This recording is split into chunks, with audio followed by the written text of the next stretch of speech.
Thank you. First of all, thank you very much for this award. I very humbly and graciously accept it. To be honest, when I was first told about getting this award, I was somewhat uncomfortable. I think that's the word.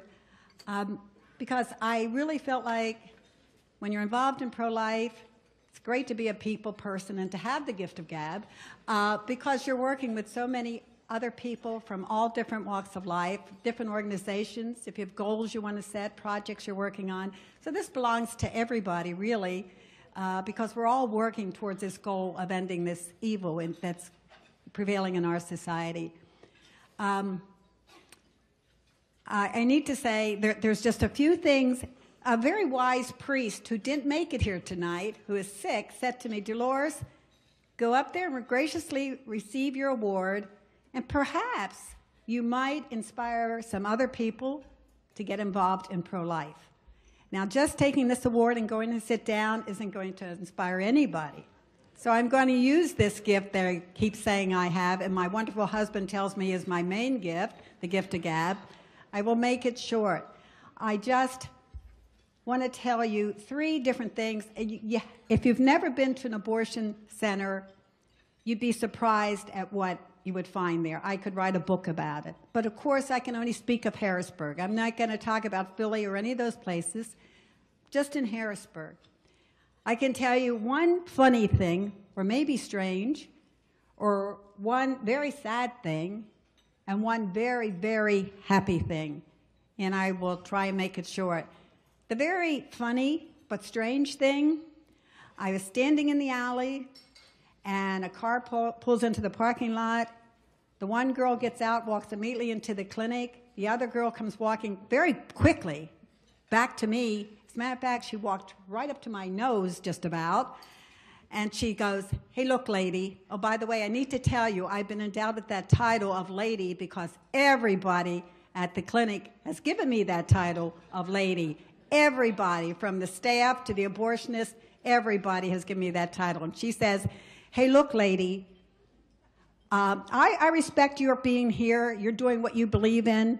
But she said, I'm a lesbian, and I'm never going to have any kids, okay? And she no sooner said that, and out of my mouth, and I blame it on the Holy Spirit because I wasn't expecting this, I said, nothing is impossible for God.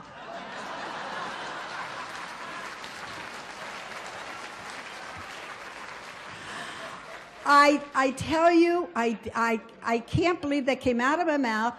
It really shocked her. It shocked me, and the two of us just stood there looking at each other, nose to nose, for about 30 seconds. She didn't say anything. I didn't say anything, and then she turned and walked away and went into the clinic. But that's the strange thing that happened. Now, the sad thing that happened, I almost wish I wasn't there that day, but you need to hear what's going on at these clinics because we need help. The pro-life movement needs help very desperately. She looked Filipino, sweet, beautiful-looking little girl, came with 2 parents who were elderly. You could tell they were not hers. I mean, her parents. She came. They went inside with her.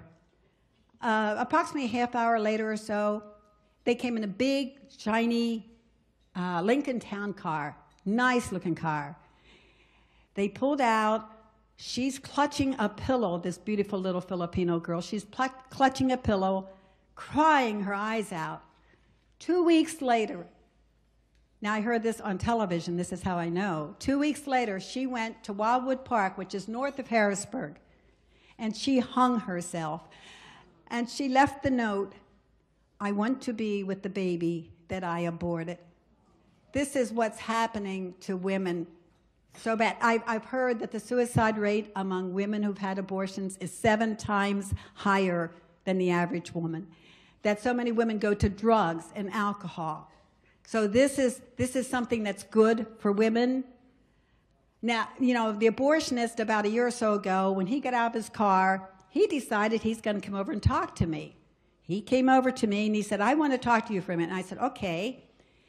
And I'm not going to tell you all the things he said. I was being a really good girl because this guy said at least 5 major lies.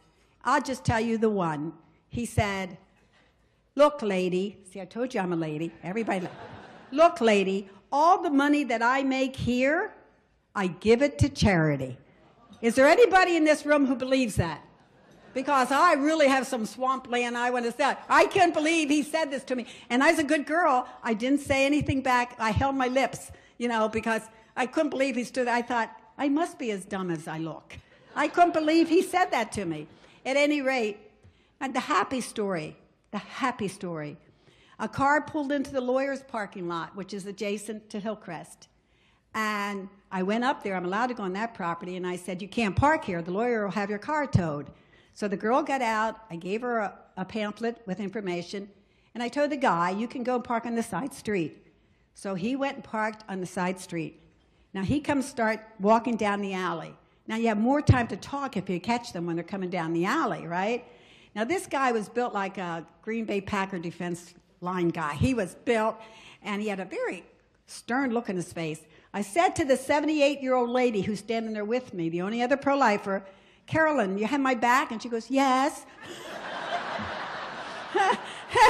And so now I need to tell you something. People think I'm brave because I go to the abortion center and don't worry about being arrested. This, I am not.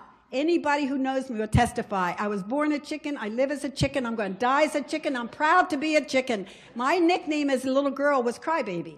So that tells you. So I start down the alley, and my heart is going thump, thump, thump. And I walk up to him, and I said, sir, can I just ask you, please, what brought you to this decision today?